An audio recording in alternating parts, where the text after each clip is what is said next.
It can be very supportive for us as high sensory, highly sensitive people to remember that there is a greater plan for our lives.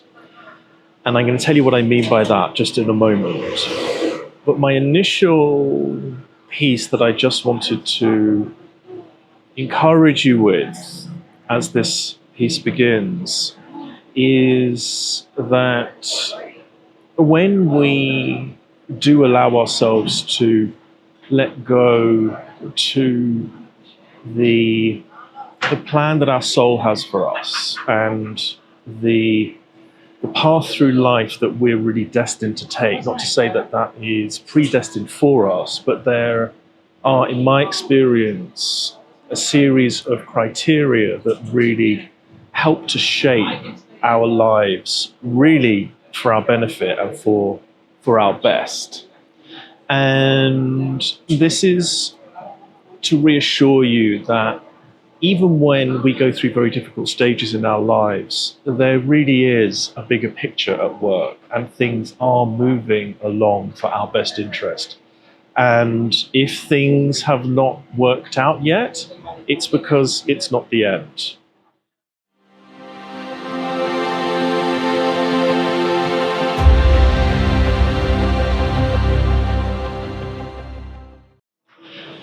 So today I am out in Athens. Sometimes I have to make trips into the city from the little island that I am usually coming to you from. I am soon to be taking a little trip, and in order to be able to take my cat Sequoia, there is a series of needs that have to take place. Health certificate, rabies vaccination, all these kind of things to make sure that she's allowed to travel.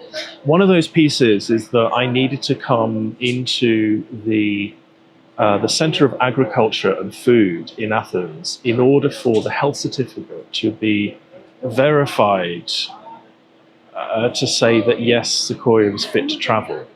It was an 11-page form, and the reason I'm sharing this with you is because I didn't realize that I had to do this piece. And fortunately, my vet was able to get through to the embassy of the country that I'm going to be traveling to and got this piece of information. And I needed to come into Athens immediately in order to get the deadline before I leave to get this form signed. And it was touch or go as to whether or not I was going to be able to get into the building and find the right person. So anyway, I had about 50 minutes before it closed, and I was walking briskly to this building. It was a huge building. I didn't really know where I was going inside. The people at the desk, bless them, didn't speak any English, and so I wasn't able to get any information there. And I kind of winged it in this big building, and I eventually found the right floor of this agricultural center. And it was very quiet, fortunately, I think probably because everyone was about to go home. And I walked through and I found a lady sitting at a desk.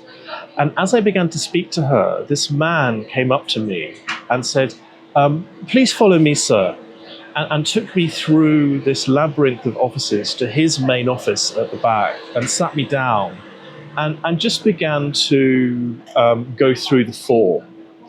And I just couldn't understand what was going on. It's like where did he come from? How did he know what I wanted? And how was I just couldn't understand how this was happening.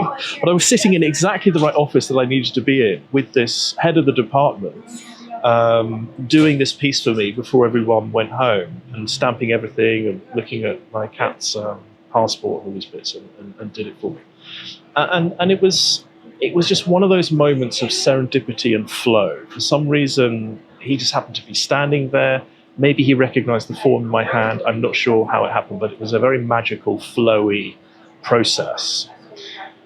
And this is what I'm talking about today, is that these criteria of ourselves that are really operating and flowing for us at a deeper level, which are in a sense, guiding our lives into the challenges and the opportunities that really we are born to meet. And when we look back over our lives, we often see that there have been challenging situations and things have happened for our benefit, and suddenly we found ourselves in the right job, or we found ourselves the right opportunity in our business, we find ourselves in the right country for whatever reason it may be. And I think this is really important for us as HSPs to remember that when we let go and trust that there is a higher guidance within us that knows what it's doing, that intuitive sense that's connected to a greater flow within us, that there is a path and a plan for us, if you like, which is also very much dictated to by the theme of our lives, which is something that I teach a lot in my practice. When we look back, we actually see that the areas that life is challenging us in are often the very areas that we're born to serve in. In other words, our purpose is very much linked with the way in which life challenges us. The area of life that truly enchants and fascinates us is often the area that also challenges us.